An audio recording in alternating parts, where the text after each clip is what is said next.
संत भगवान बाबा लोक कला मंच या नावानं एक भजनी मंडळ रजिस्ट्रेशन आहे आणि आमच्या चौका गावाचे आजी सरपंच संतोष भाऊ वाघ या मंडळाचे अध्यक्ष दगडू भाऊ वाघ हे मार्गदर्शक आहे आणि यांच्या प्रेरणेतून आमच्या आणि माझे आयुक्त भापकर साहेब यांची भेट झाली.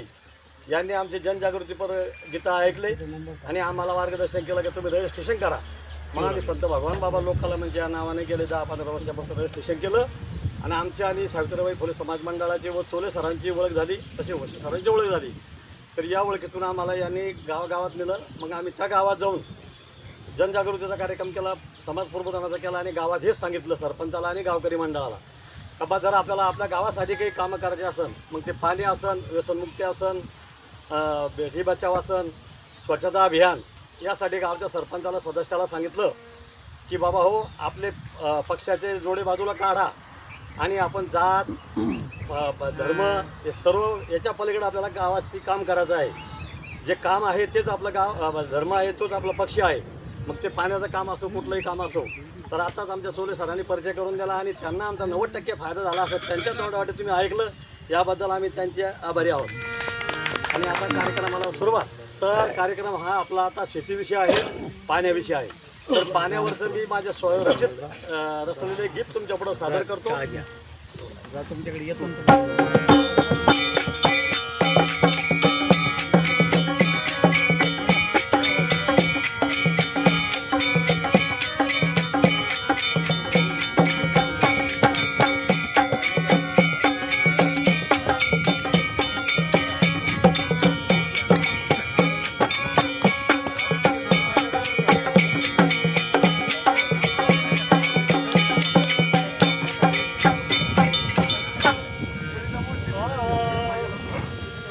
असं आहे की जुने लोक जे मुरगाचा पाणी पडला का ते पाणी भरून ठेवा आणि ते आपल्या पिकावरती फवारणी करा असं म्हणत होते. म्हणून आम्ही आमचं गीताचा उद्देश असा आहे की पावसाचं एक थेंब पाणी आपण साठवून ठेवलं पाहिजे. मग ते खेटीयावर असन, खोलीकरण असन, तर याच्यावरती गीत पावसाचं थेंब थेंब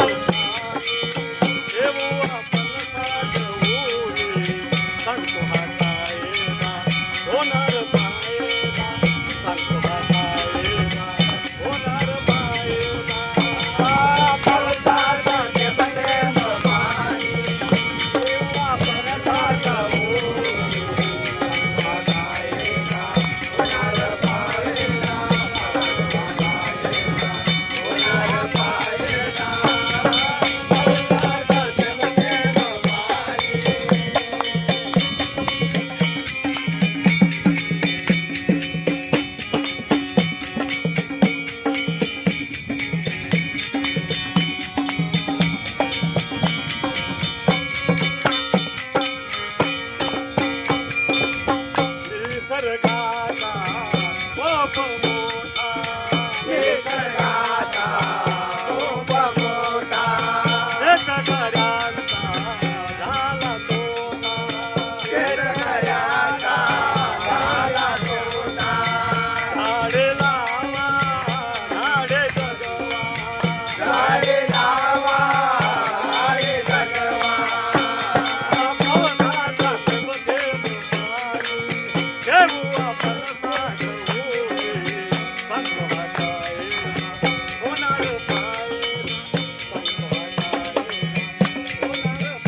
गरवा